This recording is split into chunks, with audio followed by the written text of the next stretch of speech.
नीलिमा एक आधुनिक शहर में रहने वाली साधारण लड़की थी। उसकी ज़िंदगी सामान्य थी।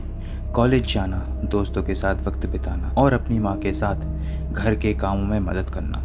लेकिन उसकी ज़िंदगी तब बदल गई जब उसने एक प्राचीन काला जादू से संबंधित किताब पढ़ना शुरू की, जो उसे एक पुराने पुस्तकालय में मिली थी। उस किताब में लिखे मंत्रों और चित्रों ने नीलिमा को आकर्षित किया। उसने मजाक मजाक में एक मंत्र पढ़ा, लेकिन उसे ये पता नहीं था कि वो मंत्र कितना शक्तिशाली और खतरनाक था। कुछ ही दिनों में नीलिमा को अजीब अजीब चीज़ें महसूस होने लगी। उसके सपने में एक काली परछाई दिखाई देने लगी और उसे ऐसा लगने लगा कि कोई उसे देख रहा है। नीलिमा ने इस बारे में अपने दोस्त आर्य को बताया, जो कि आध्यात्मिक और जादू टोने में रुचि रखता था। आर्या ने नीलिमा को सलाह दी कि उसे एक तांत्रिक से मिलना चाहिए। वे दोनों मिलकर एक प्रसिद्ध तांत्रिक के पास गई। तांत्रिक ने नीलिमा की समस्या को समझा और बताया कि वो एक प्राचीन आत्मा के वश में है, जो कि काले जादू के जरिए उसमें प्रवेश कर गई है। तांत्रिक ने कहा, इसे हटाने के लिए एक विशेष पूजा करनी पड़ेगी। नीलिमा और आर्या ने पूजा के लिए सहमति दी।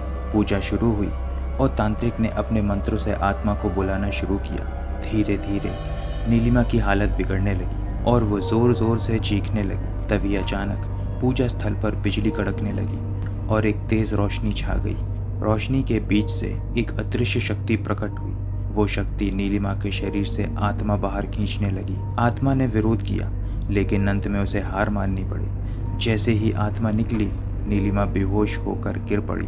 तांत्रिक ने तुरंत पूजा समाप्त की और आत्मा को हमेशा के लिए बांध दिया। जब नीलिमा होश में आई तो उसने महसूस किया कि अब वो पहले जैसी नहीं रही। तांत्रिक ने बताया कि आत्मा ने जाते जाते नीलिमा को एक विशेष शक्ति दी है।